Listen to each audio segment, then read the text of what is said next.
Hear me out. We didn't evolve dogs. They evolved themselves. Well, sort of. Maybe a better way to put it is that they let us tame them. Not consciously, of course. Now that sounds a bit off, I know. Some people might have the idea that our ancestors were these animal tamers, but we had our hands full just trying not to get wiped out. We had zero time for side quests. Hop in a time machine and see how long it takes you to get sent right back to the lobby. Wolves weren't weak. They weren't desperate. They were one of the most successful hunters on the planet. So the real question isn't how did we tame wolves? It's how could wolves ever be tamed in the first place? Two factors. Survival and proximity.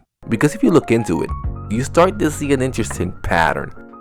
Our playstyles were actually pretty identical. Same prey, same strategies, same endurance, and when two predators compete in the same niche for long enough, sometimes the meta shifts. It isn't a story about humans conquering nature.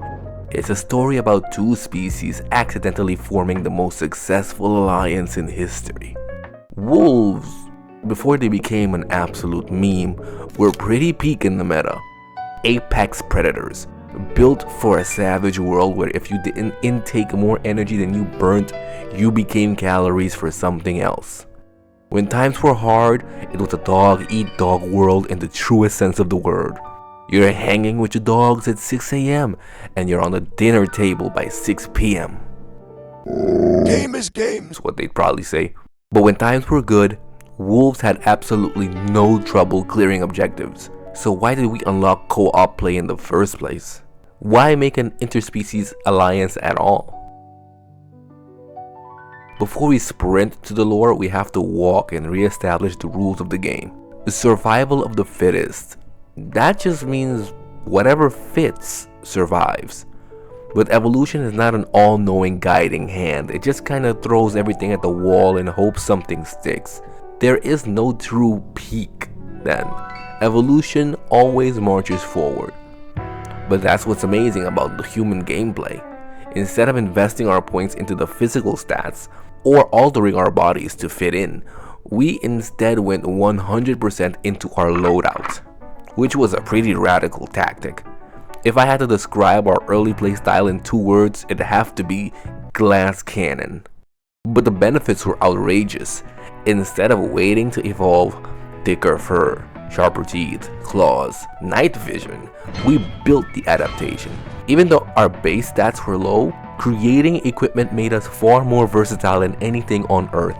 Instead of having to suffer the cold for thousands or potentially millions of years, and through process of elimination having humans develop fur, we could just throw on a fur coat and flex on nature.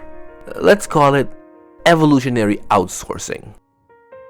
And since early humans and wolves hunted the same, you can see wolves like a mirror into a world where we did evolve those traits.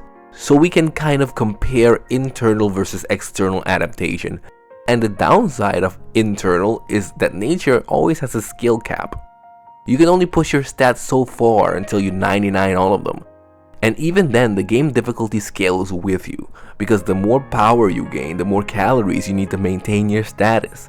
So even if you were at the top of the food chain, you still had to scramble for fuel like everybody else. So now it makes much more sense. Even with the most rudimentary tools, we were already miles ahead of everything else. So it was only a matter of time before other players would start to take notice. And that included our future furry buddies. It was actually kind of inevitable. Even though our methods differed, our objectives and targets were almost identical.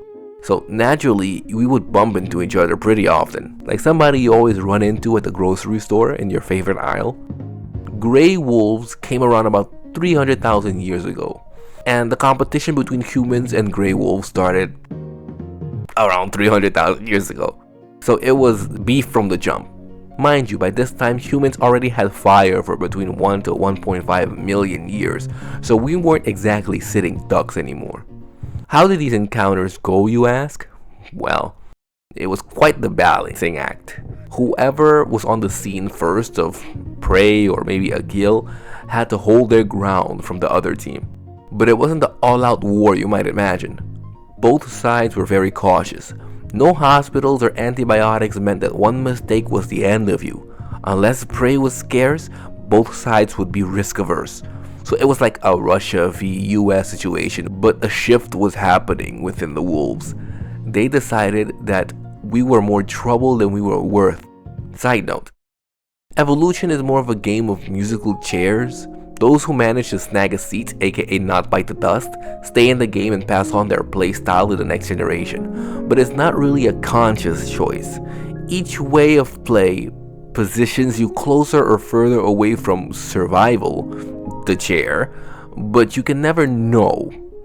One day you're just born and the meta is established. So everything we do today subtly decides how our species will look in the future. Scary as that sounds.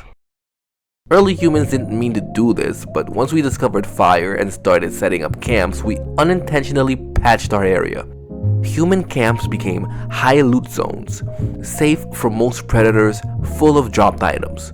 So we're establishing pseudo outposts, and by prehistoric standards, we're ballin'. And wild dogs are hating from outside the club because they can't even get in. The proximity effect is in play.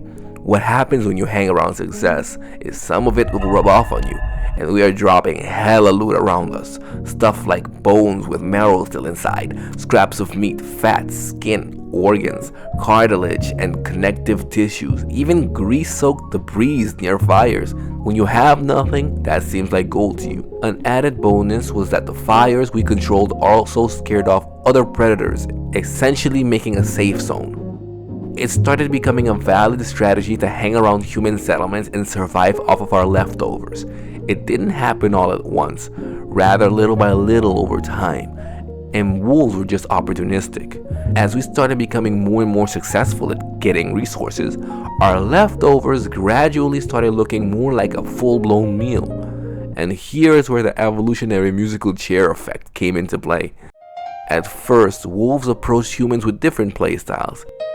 Aggro wolves rushed camps. I'm about to end this man's whole career. Instantly deleted. Ultra passive wolves stay far away. Hell no, to the no. Missed out on all the loot. Balanced wolves stayed close, didn't attack, didn't panic. Guess which build survived? Aggression became a debuff, tolerance became a passive bonus. They gained relative safety and a reliable food source. The thought process of those wolves probably went something like, Ayo, those hairless monkeys kinda got that shit on though. chill wolves who were more tolerant of humans were able to have more offspring and passed on their chill vibes, and this selective breeding naturally domesticated them. Now you may ask yourself, why would early humans tolerate the wolves? How comfortable would you be if you knew a whole tiger family was living in your backyard?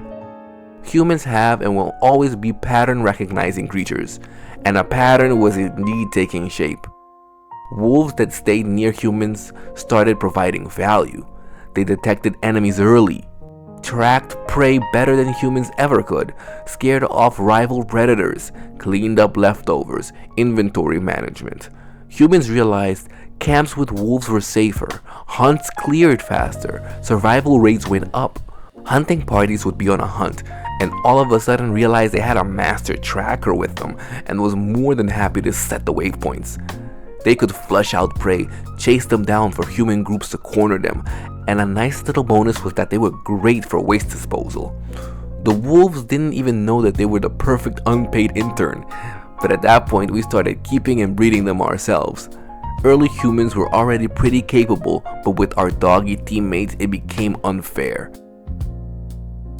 More safety, calories, and overall efficiency made us expand much faster, and no other carnivores could compete, making it safer for us. Dogs deterred scavengers, predators, intruders, which were aka other humans. This increased child survival, night safety, group stability. And then one day collectively they looked at us with their furry little eyes and asked, what are we? Dogs formed strong emotional bonds, loyalty behaviors, social attachments. This reinforced cooperation, empathy, long-term partnerships. Dogs became integrated, not just utility. Evolution favors what works. Wolves didn't win by being stronger. They won by being compatible. Humans crossed paths with plenty of apex predators, so that begs the question, why did tigers never spec into teamwork? Maybe an idea for next time. But it's about time for me to log out. Make sure to like and subscribe, bud. It makes me feel good.